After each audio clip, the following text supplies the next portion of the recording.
சிறடிக்க மாச ரசிகர்களுக்கு வணக்கம்.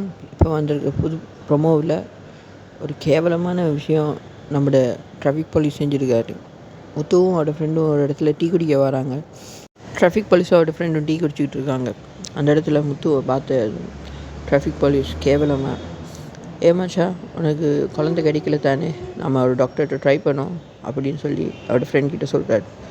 அந்த இடத்துல அடுத்தவங்க மாதிரி இல்லையே, பிள்ளை பெற்றுக்கொள்ள தகுதி சில பேருக்கு இல்லை, அதனால தான் தத்தெடுக்கிற யோசிக்கிறதா சொல்கிறாரு. அது முத்துவை டிரெக்டாகவே கிறிஷை தத்தெடுக்கிற விஷயமாக தான் குத்தி பேசுகிறாருன்னு முத்துக்கு தெரிய வருது.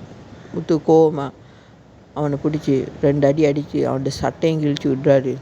இதனால் ஆத்திரம் அடைஞ்ச ட்ராஃபிக் போலீஸ், நான் போலீஸ்டா, உன்னை நான் எப்படியும் ஜெயிலில் அனுப்ப விட மாட்டேன்னு சொல்ல அந்த பக்கத்தால் வர அப்பாவும் முத்துவை அடிச்சிடுறாரு. ஆனால் ட்ராஃபிக் போலீஸ் அவ்வளவு கேவலமான பேசின விஷயத்த அப்பா கிட்ட சொல்கிறான்னு நினைக்கிறேன். ஆனாலும் ட்ராஃபிக் போலீஸ் இவ்வளோ கேவலமாக முத்துவை பேசியிருக்கக்கூடாது. குழந்தை இல்லாதவங்களை குத்தி பேசுகிறது எவ்வளோ வலிக்குன்னு சொல்லி அதால் பாதிக்கப்பட்டவங்களுக்கு தான் தெரியும்.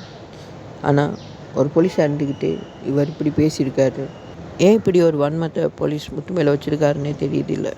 நீங்கள் தர அன்புக்கு நன்றி. மறக்காமல் எங்கள் சேனலை சப்ஸ்கிரைப் பண்ணுங்கள். இந்த வீடியோவுக்கு லைக் போடுங்க.